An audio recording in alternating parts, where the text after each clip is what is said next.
At ito naman yung bahay ni Sir Dexter ng Block 4844. At ito na yung nagagawa pa lang, sir. Oh. Ayan. At yung mga katabi nyo. Ayan.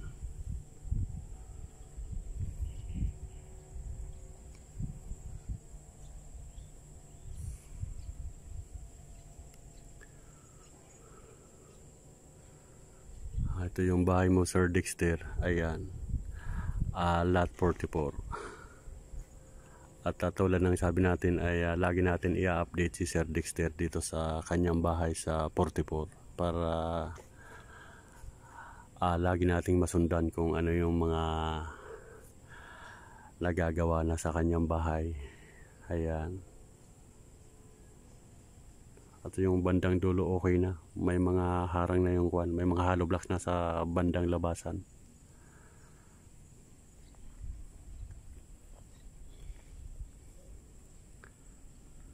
Yan, ito yung view dito, Sir Dexter, sa area nyo. At pagkagaling dito sa bahay ni Sir Dexter ay pupunta naman tayo sa bahay ni Sir Biyahinero. Ayan.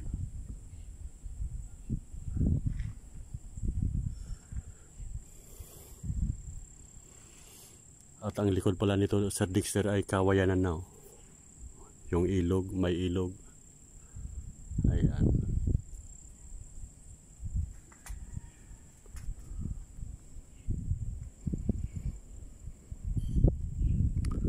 At ganito pala guys ang bahay kapag ginagawa pa lang. Ayan. May mga nakalagay na inano ng mga bakal na may mga nakapulupot na kapwa bakal din. Ayan ang nilalagay nila dyan, para matibay. Ganito pala yung guys, construction, paggagawa. At siguro, Sir Dexter, itong bahay mo, mga ilang kwan pa magagawa na to. At babalik-balikan natin to, sir, hanggang sa matapos. Ayan. At pupuntahan naman natin yung bahay ni Sir Biyahinero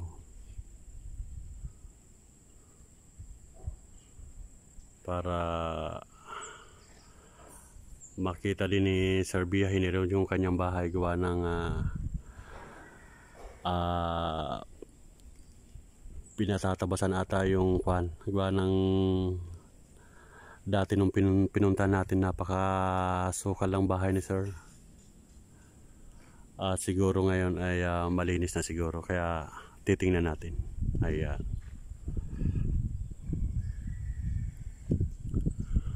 At i-update na lang kita palagi, Sir Dexter, dito sa bahay mo. Ating babalik-balikan ito hanggang sa matapos.